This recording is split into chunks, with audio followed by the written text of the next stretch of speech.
When you watch the nightly news and see a story about a family that became homeless after their beautiful house burnt down, have you ever thought about how tragic it would be to not only lose all of your possessions, but to also lose every important document? Well, in this video, we'll discuss some of the techniques to provide you with a way of preserving the important documents that you're going to need to have available to you. And we are starting right now.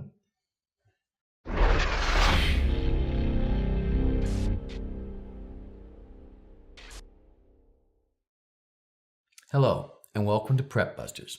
I'm Bob Parker. And I'm John Waugh. If you're joining us for the first time, our passion is helping people navigate the vast array of topics relating to emergency or disaster preparedness, and to help you, our friends and viewers, sort through the mountains of misinformation that is out there, and to become properly prepared along with your family and loved ones for any likely disaster situation. We are both very experienced in many facets of disaster preparedness and have been providing live training to folks from all walks of life for several years. Another important thing to keep in mind if you are joining us for the first time, we approach training with a strong belief that everyone, regardless of your experience level, has something positive to contribute to the conversation. So whether you are highly experienced in something we are discussing or are hearing about it for the very first time, please be very active in the discussion. We utilize the comment section below as a way for you to ask us questions or to provide answers to our questions of you. Your comments are very important to us, and we do our best to respond to each and every comment that's left on the channel. The bug out binder.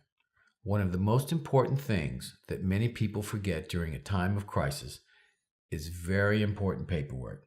Should you need to leave your home, you will need to bring these papers along with you.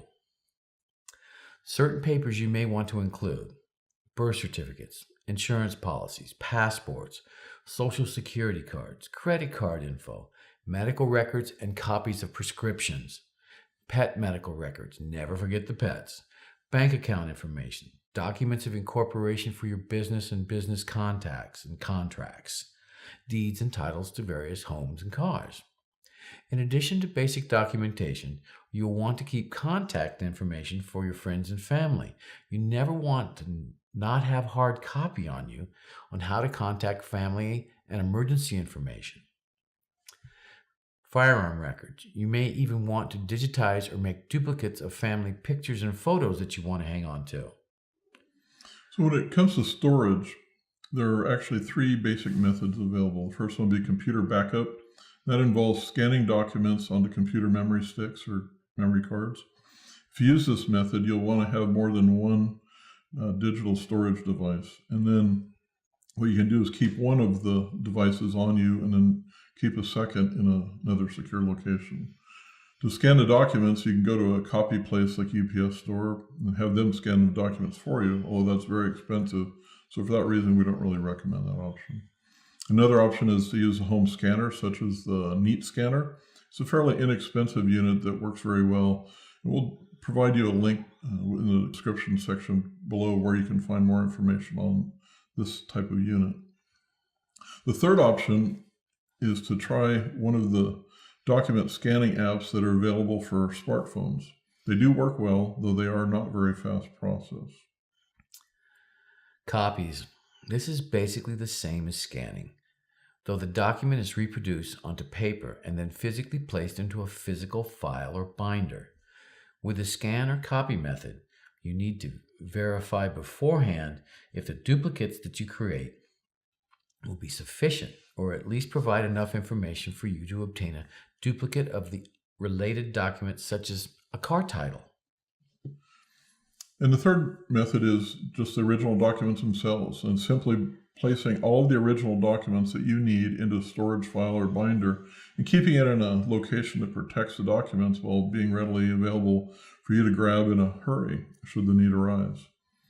Or storing the document binder in a secondary location away from your home in a place that you believe would be safe. Another step that you can take without spending a lot of money is assembling a short-term sustainability pack. And this basically contains a group of items that are packed and ready to go should you need to flee your home for a few days, such as evacuate ahead of a fire or hurricane.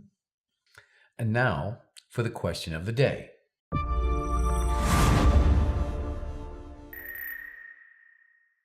In addition to what we listed, what documents do you find necessary to store or have readily available during the time of a crisis?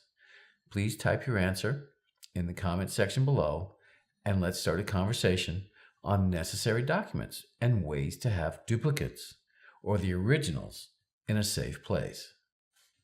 If you're new to the channel and enjoyed this show, please feel free to hit that subscribe button below and to hit the little bell icon so that you can be notified whenever we publish new content. We'd love to have you join our channel and be part of the conversation. If you know some folks who you think might get some benefit from the show, please hit that share button. And please keep in mind that we create content that our members tell us is important to them. So hit that like button if you got something out of the video. Leave a comment if there is anything you didn't like, or if you have suggestions on how we could make things better. Please be sure to check out these 2 videos for more thought-provoking content. And if you are subscribed, watch your email for a notice regarding live discussions about this and similar topics. And we will see you next time on Prep Busters.